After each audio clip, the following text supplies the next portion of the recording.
I just want this to be a PSA to all the women out there who spend so much money on their athleisure wear so that they can look comfortable and cool while also knowing that their pants were $125 and their shirt, was $100.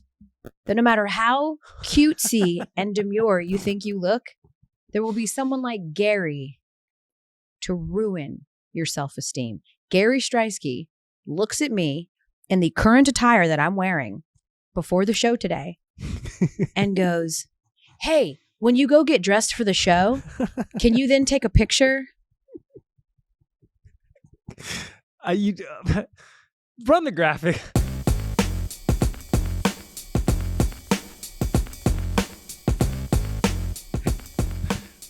I got some explaining to do, but there's context, okay, Elle, as there always is. No, there's not context. True or false, did you say that? Did you say, when you go get dressed, can you take a picture? 100% said that. Because, as we know, it's football season. You're hosting 1,000 shows today. I'm hosting a couple shows myself. So what I meant to say was, and what I thought was, was translated was, when you go change into what I thought you were wearing for Sports Center, could you take a picture of this care package that my friend sent you? It's not at all what you said. I know, because you didn't let me finish my sentence. No. You were like, what? No, you looked at this outfit and you thought I was wearing pajamas. I did. And you were like, when you get TV appropriate, can you please? And I'm like, well, this is what I was going to wear on television. That was kind of funny. But then you proceeded to then go into the makeup room where Laura Rutledge and Hannah Storm and all of the wonderful hair and makeup ladies were in, and you just decided to... Yeah, I snitched on you. Y'all wouldn't believe what Gary just said. Yeah, I was like, for all you ladies out there who think that you're cute in your athletic gear, there's just some man waiting to tell you look like... Welcome to the Elle Duncan Show. Then don't read the YouTube comments, Elle, because do I have something to tell you? They're not nice to either of us right now. They hate us both. Pitchforks are out. We got a nice little Thursday show for you today because it is $100 on a shirt. Damn, girl. Yeah, man. You know what I'm saying? I'm just saying this shirt in particular was not $100. I'm just saying, because you just got done telling me that you're onto this new brand that's a nice dupe. Like a dupe. I don't like spending a ton of money on athletic wear. I'm just saying that, like, you go to an aloe store and that's crazy expensive. Stop. You wear Lululemon. That shit is nuts. Sweatpants are $200. That's crazy. I buy Lululemon because they literally have a shirt called the 5-year shirt, and I've had them for 5 or more years. And when they start pilling, you can take them back and they'll give you another one for free. It's an eternal cheat code, Elle.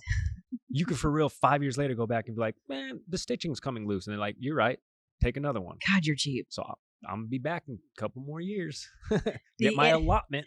The NFL is kicking off today. And so we're going to have Field Yates on the show. Hell yes. Field Yates, notorious for being probably one of the nicest guys that works at ESPN, fantasy guru, front office insider, just a wonderful person, has never seen a tackling dummy he didn't like. Correct. We'll get into all of that when we preview what should be a fantastic season that starts with the defending champs, the Chiefs taking on the Ravens. We're going to get to that. But I was so excited for yesterday's game because, as I've been saying, the Fever have been so fun to watch. Yes.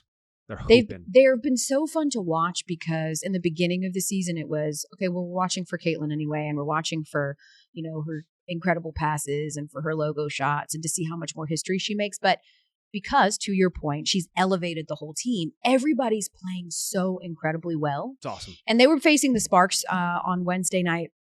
And I was excited about that matchup because while the Sparks are certainly, a team that is playing like their draft, place, they don't have Cameron Brink. They're trying to figure it out. New front office, they are a team in transition. Yes. Rakia Jackson's been playing really well, and certainly she's not gonna, end up getting Rookie of the Year. I think that thing has been shored up, but she's been playing incredibly well on a team that's not getting a ton of attention because of where they sit in the standings.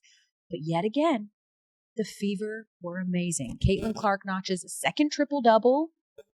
She got the first one a couple of months ago. She was the first rookie to ever get a triple-double in the WNBA, and now she joins only 5 other people in WNBA history to have more than one triple-double in the same season. And my favorite was at the end of the game when they asked her, because she got that triple-double literally on the last second. She gets the rebound with seconds left on the clock, and they asked her afterwards, because the crowd goes nuts, Kelsey Mitchell's reaction was hilarious. She's like, why are y'all losing your right now? She had no idea that she was flirting. Right. So Kelsey Mitchell didn't know that Caitlin was flirting with a triple-double, but they asked Caitlin afterwards, like, did you know that you were 1 rebound away from a triple-double? She was like, of course I did. For sure. Duh. I do this. What? I do this. Don't you see us looking up at that box score? Hell yeah, I'm going to get this rebound, right? She fills it up. She fills it up.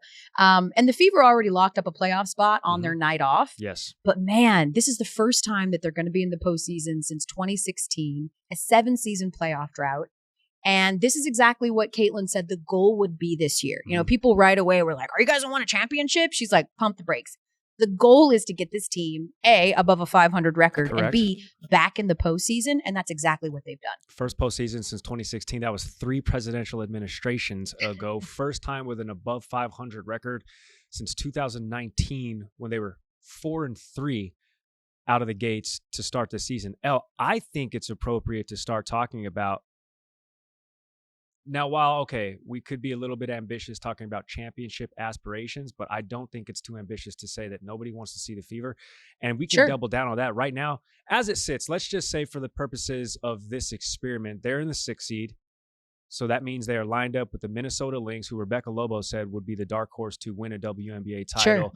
In her estimation, the way that they are playing right now, they have another MVP candidate in Nafisa Collier, who's sort of leading the charge with that team. But now we start to have some fun conversations with less than 10 games, 8 games to go left in the regular season, with the WNBA playoffs starting in 17 days, talking about the cat and mouse game between the Fever, the rest of their schedule, and where they want to potentially fall in this seeding bracket, right? Like, are they going to take some games off at the end of the year because they play the Dallas Wings, who they just beat earlier in the week? They smoked them. And then they play the worst team literally in the league next to the Los Angeles Parks in the Washington Mystics. Like, is this where they downshift potentially? Or you say no to that because of the way that they're playing right now? And they have 2 more games against the Las Vegas Aces, to which we've already sort of talked about, well, the Aces aren't who we thought they were until they get to the playoffs. Like, there's so many other storylines heading into the playoffs now that are pretty interesting with what we are going to see or not see from them. Well, let's just set the table for what those standings look like right now for the folks that are listening that don't know. You mentioned it that the Fever are locked in at the 6th seed right now. The lowest that they could fall would be to 7 seed, which is currently being occupied by the Mercury, who are just a game back from the Fever. But that's likely not going to happen, right? Because they've swept them, and the Mercury got to win out, and basically the Fever would have to. Yeah, I mean, it seems like a bunch of games. Well, and then the right above the Fever in the standings right now are the Storm, who have 2 games on the Fever. The Storm, I think, just looking at their schedule, have a little bit of an easier schedule than the Fever do. The Fever as a whole, after the Olympic break, had, at least according to our metrics, the easiest schedule. But the next 3 games are a gauntlet for the Fever. For sure. The next 3 games, the Fever have to face the Lynx tomorrow night on Friday night. That is a huge game for all the aforementioned reasons. They still have to face the Dream, who are a team that right now are battling with the Chicago Sky for that final. And you know what's so funny about that is, like, they have to play the Dream, and although we've pitted this whole the Sky and the Fever hate one another, there's not going to be any bigger Indiana Fever fans when the Fever play the Dream than the Chicago Sky. Right. Because they are neck and neck for the 8th and final playoff spot. So they need all of the help that they can possibly get. No. Why don't you throw out what you just proposed? Should the Fever let the what, Gary? Hey, yo, I did say Caitlin Clark. I mean, listen. Should the Fever let the Dream win? Is that what you said? I said, should they head into this game strategically and maybe rest some players that otherwise wouldn't be rested? Why? Huh? Why? The Fever aren't scared of the Sky. The Fever have beat the Sky 3 times this year. Can I throw in? Oh wait, actually, and then who's that third game that you mentioned? This next gauntlet. So they've got the Lynx, then the Dream, then the Aces, then the Wings. Very winnable. One of the worst teams in the league. And then they've got the Aces twice. Back to back. That's crazy. Back to back, and then they'll close out the season with the Mystics. So those last 2 games, I'm with you. If you want to take a respite, a break, a little bit of take the pump the brakes a little bit, maybe try and rest some people. That's fine. I don't think you want to do that if you're the Fever. Like, here's the thing about the Aces. They are not who we thought they were at the beginning of the year, but they still have championship pedigree. They still have the ability to turn it on. They still have 4 Olympians on that team, right? Like they are tried and true, proven champions, and they've got the league MVP on their team and a finals MVP. And like they've got what they need. I didn't know they traded for Caitlin Clark. That's crazy. You said MVP. No, that's crazy. Wild. The Fever are still a young team who, as we mentioned, haven't been in this they spot. Look like they grew up right before our eyes. Yeah, like they're still a young team who is riding so much momentum right now. In any other year, if Caitlin comes right out of college and has the sort of gauntlet run that she's had to have, I would say, yeah, rest her. Get her some. They had the Olympic break. She had a month off, which is a huge part of why you're seeing so much of this team be re-energized too. She got to rest. They got to rest. They got to work together. They got to work on defense. They got to work on schemes. They got to practice together. They got to watch film together. They got to just like be together, build team chemistry. That's important too, what's happening off the court. I don't think that you want to do that in this situation. I think you want to ride the hot hand, especially for a team that is young and doesn't have a ton of sort of seasoned vets to show them the playoff way. So I think you don't pump the brakes. Maybe you consider it for that last game against the Mystics, but in particular because I believe that the Aces are the only team that the Fever have not beat yet. And whether we think that the Aces are as dominant as they were in the past or not, they are still the defending 2-time champs. That is a great measuring stick game. That is a great confidence booster. That is a galvanizer. You beat the Aces. Hell, let's just pipe dream it. You beat the Aces twice, back to back. Like that is the kind of momentum, the kind of moxie that you want to carry into the postseason. And then you could have a better case and more credentials to sort of fall back on, like, hey, we ran through the gauntlet. We beat who we were supposed to beat, or at least who we knew we were going to see in the playoffs, to see where we measure up against, whether it be the Lynx this week or the Aces back-to-back. The juicy thing that I'm picturing based off of the rest of this schedule, though, is the Fever 6, Seattle 5. So if the Fever continue their winning ways, which they're the hottest team out of the break, 5, 6 straight, 8 of their last 10, if they somehow find their way into the 5th spot, then the WNBA playoffs start, and then it would immediately turn around and be an Aces Fever best of 3 out of the gate. With the 4-5. Which would be sick. Hey, is that on our air? That is a ratings. That's on our air, right? You know, we got yes. Let's go. Let's go. Hey, Fever, get to that 5 seed. Let's go. Daddy needs a new shirt. Or a handful of them.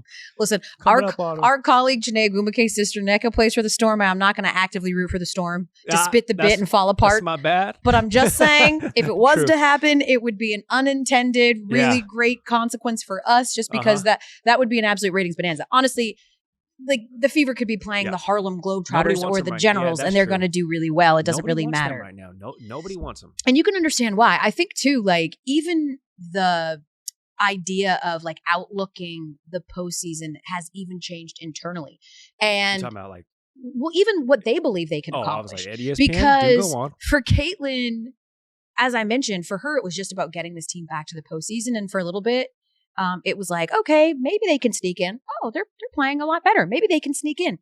As we've been saying, they're not sneaking in anymore. Correct. They have announced themselves. They are coming in hot.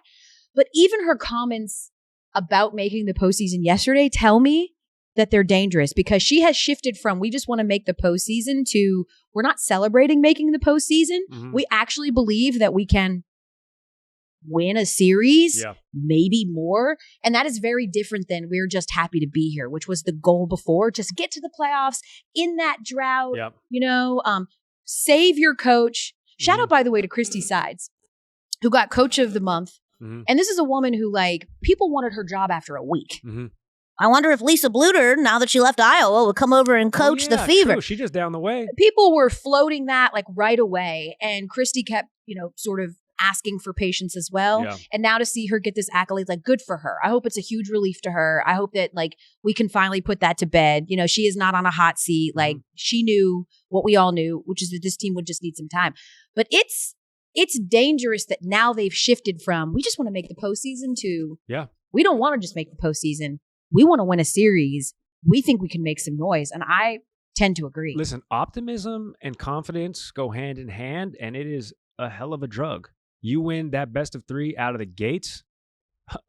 Imagine if they paired up against the Aces and knocked out the defending champs to get into the semifinals then at that point. Sure, right away. away. And then it's just 4 teams. Right. So you got a 25% chance of winning it. Yeah. Give me that. I like that Give me the those odds. WNBA gets right to it. The NBA is like, we're going to have a 3-month playoff. The W is like, 7-game nah, series. man. You win one Straight series, up. you are real close to being in the NBA's title. like, we had 8 teams in the playoffs. What if we told you we're going to expand it to 10? And then we're going to have a playoff game to get into the playoff games. Yeah. And then we're going to have an Yes. in-season tournament Yes, too. correct. And when LeBron retires, we're going to do away with all of that because the Lakers, at that point, will have no chance of being a top 10 team in the Western Conference. When he retires, we'll go back to just 8. We'll call it good. Nice and tidy. So anyway, I think that we've exhausted in terms of what Caitlin Clark has done, what she continues to do. It's a scary team that nobody wants to see.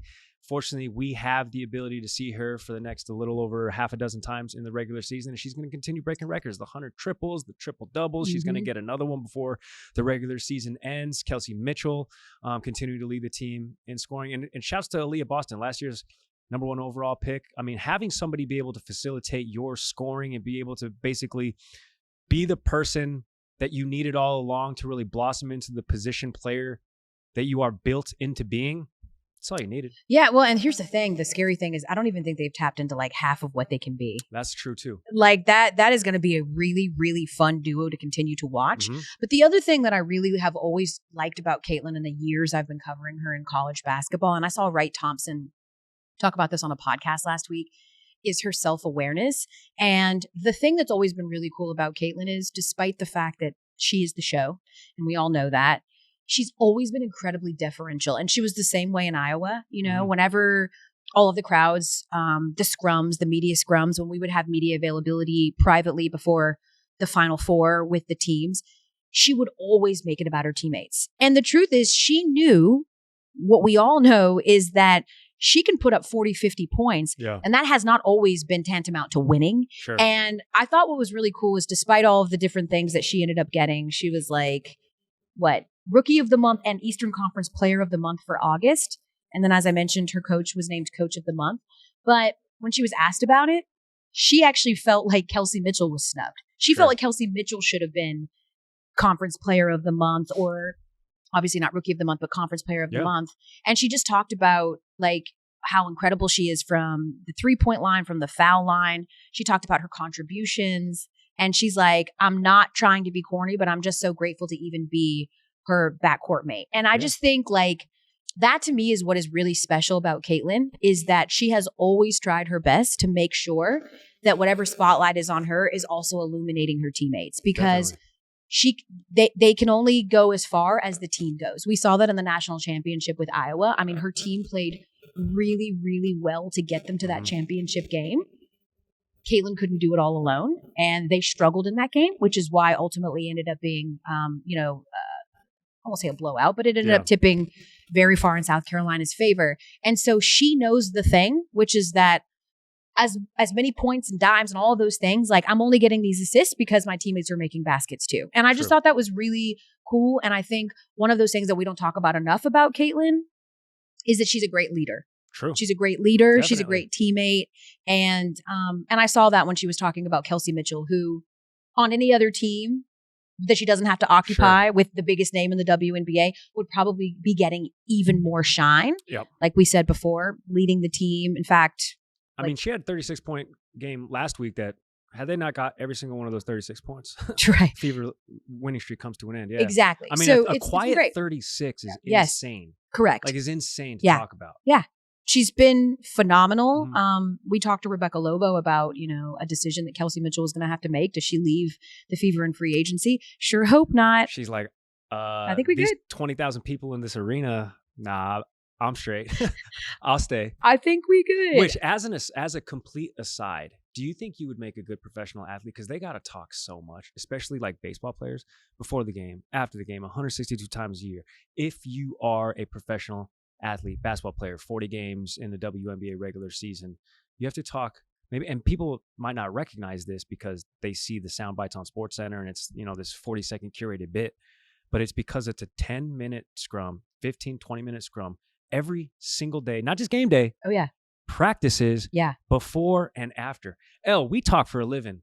And I know the behind the scenes, and it's exhausting. It's exhausting to talk that much. My lips get chapped. I get dry mouth. Yeah. My breath starts stinking. It's bad for everybody. Yeah. But some people are great at it. Yeah. I couldn't do it. Yeah. The W as a whole, especially this year, they changed some of the sort of media availability things because they recognize this is going to be a really big season and they wanted a lot of availability, right? Like the more you make your players available, the more chances it ends up on social or on television.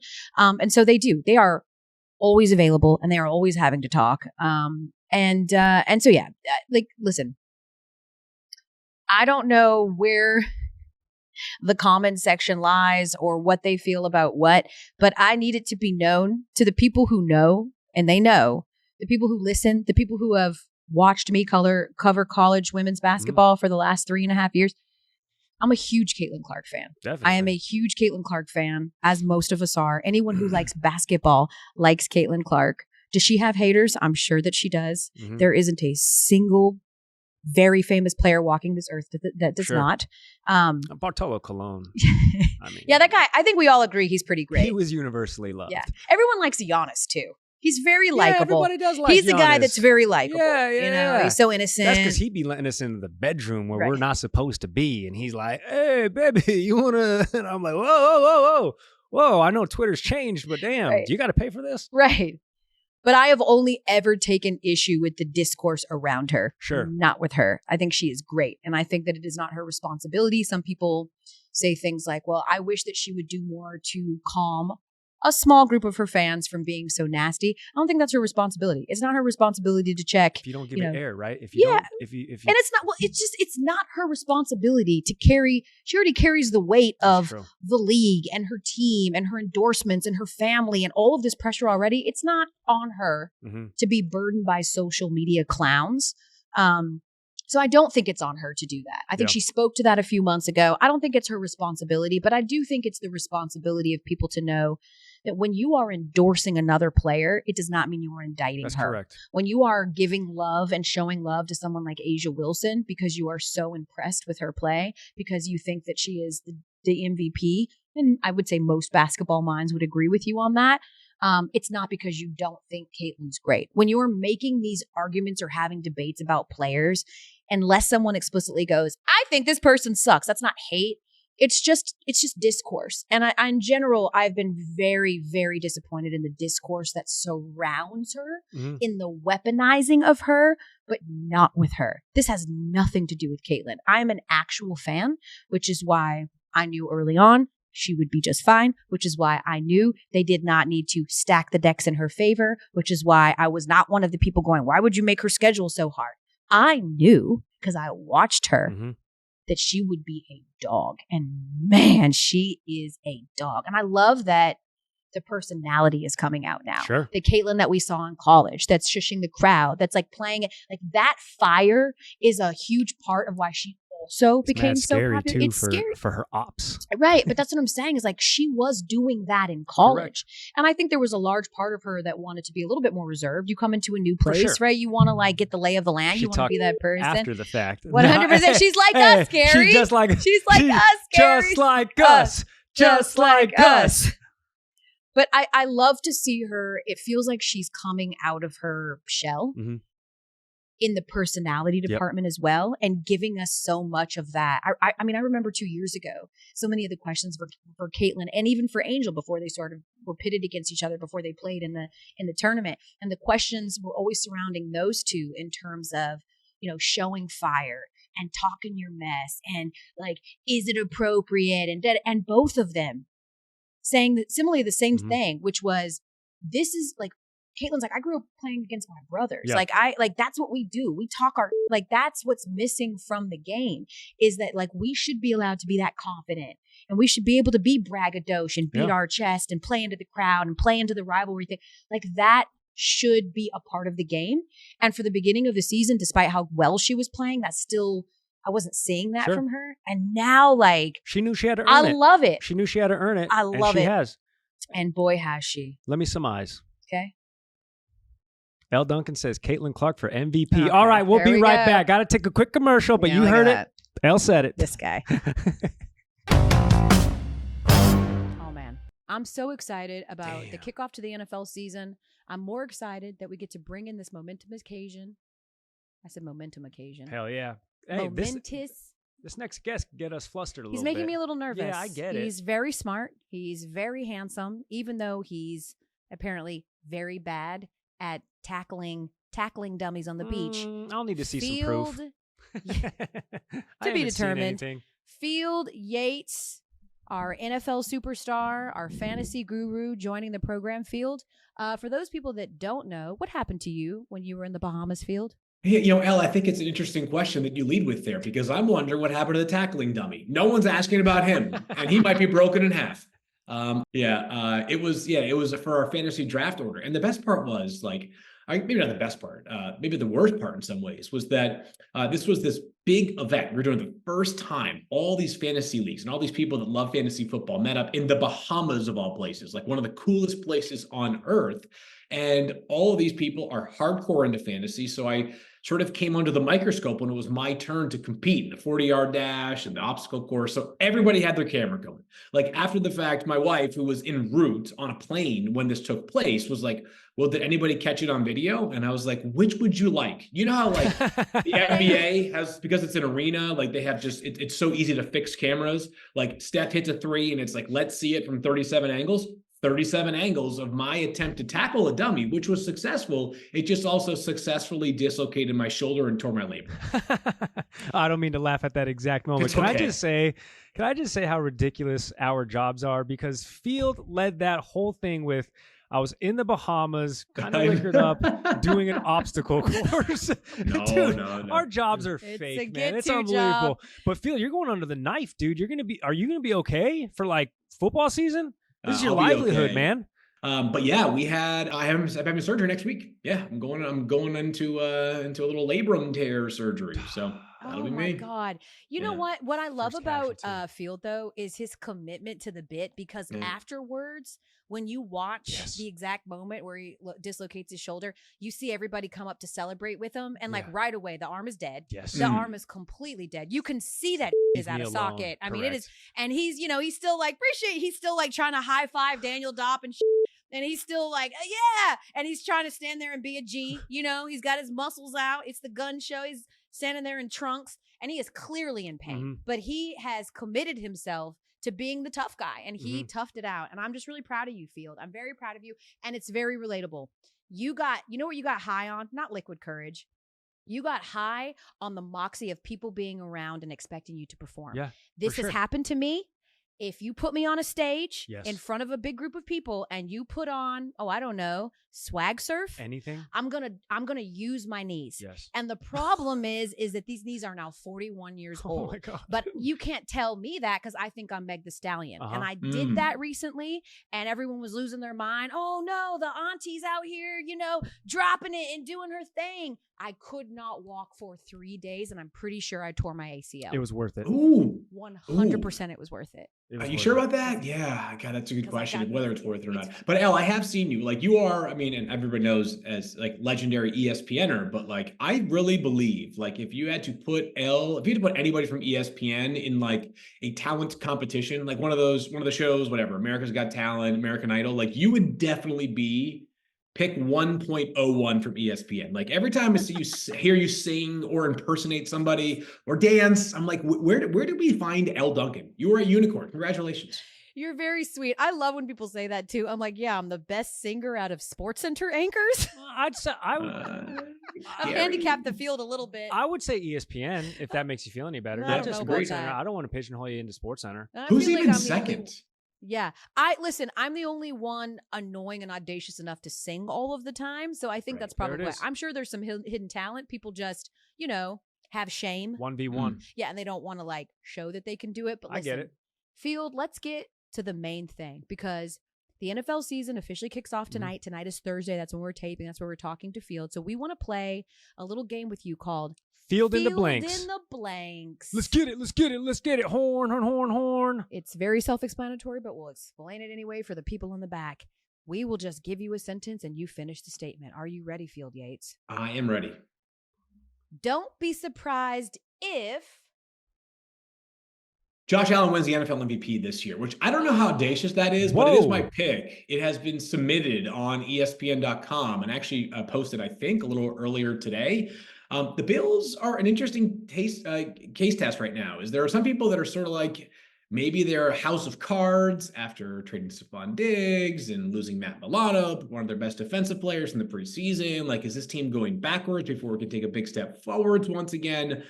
I kind of feel like everything is on Josh Allen's shoulders, and I think that might be a good thing for his MVP case. Maybe I'm just buying too much into the Josh Allen hype, but I do believe that after Patrick Mahomes, if I were to make a roster from scratch today to compete for the next 5 or 10-year window, Josh Allen would be my number 2 pick. And I think at some point, Josh ends up winning an NFL MVP. And in some ways, not having that like sort of established wide receiver star around you can help your case, right? Because as you guys know, narratives often shape MVP cases or coach of the year cases. And the narrative right now going into the season might be that the Bills don't have as much around Josh Allen. And if they are going to be great, it's going to be because Josh Allen flexes his superpower muscle. Okay, from a perspective MVP in the eyes of Field Yates, and they are wonderful eyes, to a guy who's won it a bunch of times, Patrick Mahomes and his team. The Taylor Swift and Travis Kelce breakup contract is non-existent. Yes, thank you. I mean, I did see that floating around the internet, but that's fake news right there. Come on now, like definitely. Now, I will be the first to admit, and I'm not trying to be like, I'm the person that's above what everybody loves in like sort of day-to-day culture. But I didn't spend that much time deep diving it. But I just had that felt far-fetched to me. I am a Taylor Swift fan, but not like hardcore, like know every last song, like some are, which I mad respect for her, but like I'm not. I don't even know who my favorite. You're a grown man is right now. No, it's okay. That's okay. I know that some people have a deep affinity for them, but I from what I know about each of them, which is very little on a personal level, it certainly seems like that would be a stretch. I don't know. Did you guys buy it? Am I missing this one entirely? It's completely fake. And honestly, okay, listen, I know that this very time last year, I was the one going, it's a stunt. Once we establish that this is a real relationship, and it is, I am so weirded out by people trying to predict the ending of it. It's just weird to me. Like, leave these people alone. Yeah. They're happy. They're in love. They're touring the world together. They're doing, concerts together. They're hanging out at a Rhode Island mansion the Rhode together. Island crib. Yeah, that's the golden key. Like it's like they're in love and they're happy and they're free and they're not bothering anybody. Sure. And I just don't understand why we're out here trying to predict when they're going to break up. It's weird. Mind your own business. We get it. Me and Field are more Sabrina Carpenter people anyway, so we're not like that is my girl. Short and sweet, baby. Let's go. You know what I'm saying? All right. She has the song Espresso, if I'm not mistaken. I saw that's the one. Field, that's the one. That's that me espresso. Look at me, you know what I mean? You know the girls are bumping that at the crib. So you can't sleep. I mean, we got a lot of like Miss Rachel songs in our house these days, and the theme for Paw Patrol. So yeah, it's like a lot. It's like she comes in closer and closer, and it's just like, I love you. Oh man. Anyway, it's this weird. is gonna change the way that I watch it. Yeah. Man. It's a lot of mouth play. It's just like a ton of mouth play. All right. Blank will be the best rookie quarterback this season. Oh. Caleb Williams. And I know that's low-hanging fruit, right? Because I know he's the number 1 overall pick. But one thing that I was steady and consistent with in my stance over the past, I guess you'd call it about 12 months. But whenever you feel like we talk, I guess, because the beginning of last college football season is I felt like Caleb Williams was the best quarterback in the entire draft. And while Jaden Daniels made a push and obviously made this a fascinating draft this past April, in a lot of ways, because it reminded us that how we feel about a player going into his final college football season is very different in a lot of cases than how we feel about him coming out of his final college football season. I never felt like the gap narrowed to the point that it was a real debate between Caleb Williams and Jaden Daniels about who would go number 1 overall. Caleb Williams, maybe it's because we are bored of a player who's been hyped as the number 1 pick in the 2024 NFL draft, presumably for like 2 seasons. But he's a really special football player who enters into a great situation. I know it's been said a million times. It would be the 1 million in first or 1 million in month. I don't know. 1 million in first. That's the one. Okay. Yeah, that one. Person to say it. that it's about as good of a situation as you could possibly imagine for a number 1 overall pick, right? Between the steady group of wide receivers, capable enough offensive line, just a roster in general that is not reflective of what most number 1 overall picks are joining. So Caleb's in for a major, major rookie season. Well, he's got really big shoes to fill as well because Rex Grossman. Oh my God. Jesus. Well, he's the last quarterback to take him to the Super Bowl. I think that defense took him and Rex Grossman just got a ticket. he just got a seat on the bus. There. Field, I got one more for you. By the way, speaking of the Chicago Bears offense, yesterday I was in a fantasy draft and DeAndre Swift was drafted like in the 70s. And I thought to myself, how do we let that fall all the way to the 70s? I wonder what Field Yates would think about that. That's pretty low. I want to know what you think. How did he slide? I don't know. I think people forgot like that it was a keeper league.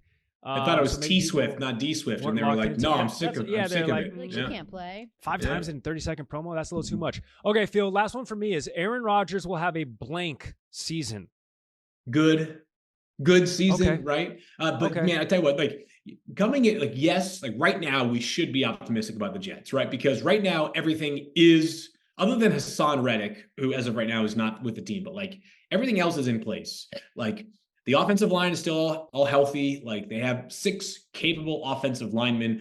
They're just, it's a team that makes you nervous because they can certainly be a house of cards, right? They're one injury away. And I'm not talking about to Aaron Rodgers, but to any of their central figures on the offense, not named Aaron Rodgers. And it could look a whole lot different. I'm not here to tell you that Aaron Rodgers is washed or anything close to it, but Aaron Rodgers' last season in Green Bay was fine. It was far from spectacular. It was good. It wasn't great. And that's the question that I think the Jets have to figure out this year is like, is Aaron still capable? Does he have the wizardry to push them back over the top? They've got a ton of talent, and yet this team has so much expectation that you guys know if things start slow for the Jets, and by the way, they play the defending NFC champion in week 1 of Monday Night Football at their house.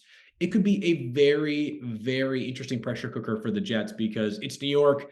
Win, lose, or draw, they're going to be on you. And if they don't come out of the gates red hot, we could see some serious, serious narratives developing early.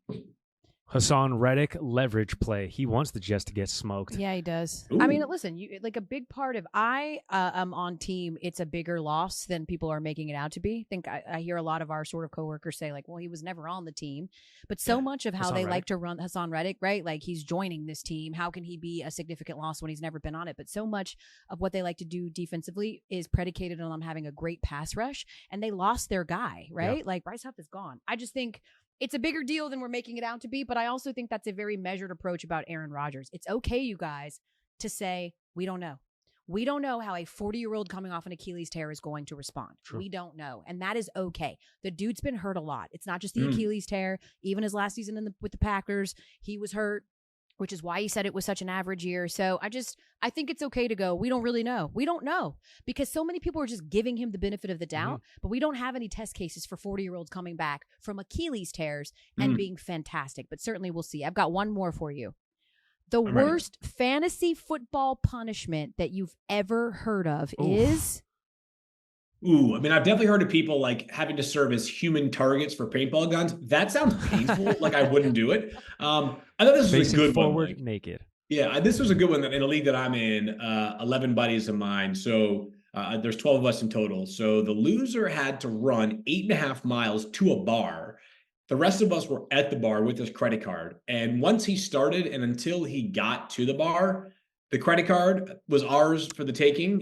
No food, just drink only. But I mean, 11 people like in what ended up being like just under an hour and a half. Like that was a pretty steep tab just for losing your fantasy football league. That's I like, love that. That's yeah. so smart. That's awesome. Hold on, Field. Just because I'm the pessimist, I'm the detractor. How do you guys ensure that he just doesn't hop an Uber? We had the iPhone like where find my location tracking. Thank you. Yes, we were following him very meticulously. And I got to tell you what, if he did somehow like hoodwink us and like gave his phone to somebody else or like put it on a bike and just like slowly pedaled, he did an incredible job of making his body when he arrived to the bar look like he had just run 8.5 miles. Like the sweat, like everything about he looked like a little bit disheveled, like looked like that's incredible. Over. Like I was impressed because I don't know that I could have run 8.5 miles. I Haven't done that in a long time. But I also was like, dude, like we need to get you some, like we need like 7 waters for you right now. Yeah. Is that Give him some oxygen. tell us that was Bahama Trauma. Is that the same group? Of course, yeah, duh. It was Oh, the that's guy who put incredible. Field Hospital bill. Zach was the one. He was the guilty party in that one. So to close out with Field, we talked about Field's injury. Yes. Field posted on Instagram, and it was hilarious that one of his many fantasy football leagues decided to F with him and change all of the names to something related to his trauma, It's so Bahama good. trauma. There was all kinds that were just so fantastic. So as we say goodbye to you, we wanted to know if we could throw out a few of our own. Please, yes, I would love that. Okay, here's I'm mine. nervous. Shoulder be more careful. That feels very Brain Scott right there. I got one. No more jagging off. Wow. Oh my God. Don't respond. There, exactly. Shrink away. And my mic just broke. Nope. Oh no. Oh God. It's the internet, Phil. We can say it. This one's my personal favorite. Field of Screams. Yeah. Oof. Yeah. Yeah, sadly, there Yeah. were some screams. I don't want to admit that out loud. We're not. Oh wait, we're Well, actually they on. were manly. Yeah, we're on right They were now. manly, and they were Yeah. super Yeah. deep. Yeah. Maybe, So it's maybe all some good. grunts. Maybe some grunts. Yeah. In the true vein of fantasy football, insurance pick. Ooh. Yep. Yeah. Yep. Yeah. Yep. And also, Pretty just sort of as a side, waiver insurance claim. good. Ooh. Okay. Yep. And That's that's all very I got. fantasy football. Not bad. I've got one more for you, especially as we're moving into fall. This is when people start really paying attention to baseball. Field, I know you also like baseball, so I thought we could do a mashup and do Sling and a Miss. Oh my God. Wow. That's pretty good He right will- there. I actually and think he that's will my be in take a the sling. cake one. Yes, I will be for about a month starting next week. Ah, son of a gun. I know. Goes back to my first team name. All I'm saying. Slinging in the pain. Field Yates, I want to be invited to your cavernous office one of these days. That's all Yes. I want to say. The Invite us to invite is office, on the Field. table. Anytime you, you sir. guys want. We appreciate you so much, Field Yates. Good luck with your fantasy teams this year. I hope that you don't have to run 15 miles and that no one uses up your credit card. We appreciate you being here. Say what's up to that beautiful, lovely wife of yours, Chapin Yates. Will do. You guys are the best. Well, at least you are, Elle. Thank you so much. I'm still here. That He hurts. knows. We can cut his Oh. mic. We can go cut his feet. Man, Field's the best. It's awesome.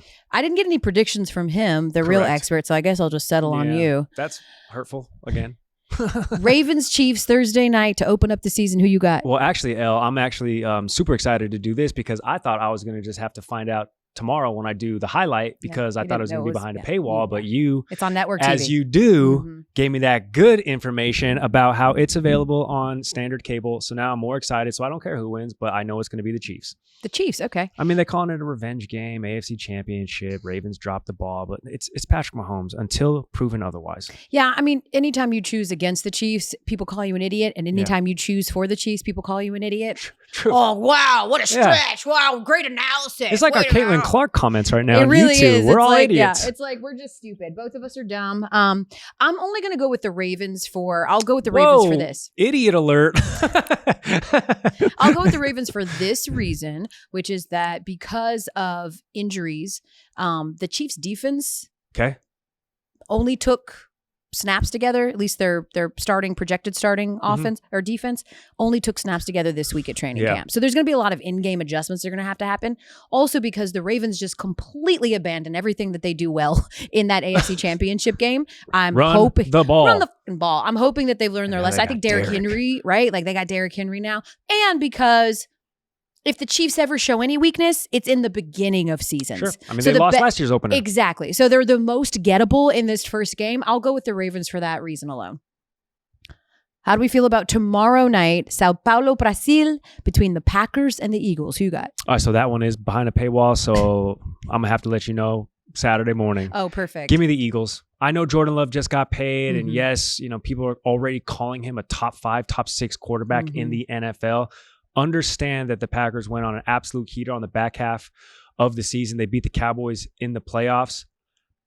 That being said, the Eagles were not the Eagles in the back end of their season getting dispatched by the Buccaneers. I think they regained form this year. Give me the Eagles. They have one of the best offenses in the NFL. Saquon Barkley now a new addition. It's going to be a weird neutral site game, and I don't really like those for many reasons with the turf and stuff. But anyway, give me the Eagles. Yeah, I think the Eagles have the most to prove. They've got the most pressure.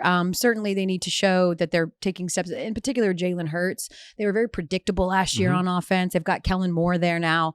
I'm going to go with the Eagles for that reason alone as well. So fly, Eagles, fly. As for those other games, well... Which other games? Yeah, you'll just have to holler at us on the flip side. Straight up. Watch SportsCenter. We'll have the highlights. Happy watching. See you next Tuesday.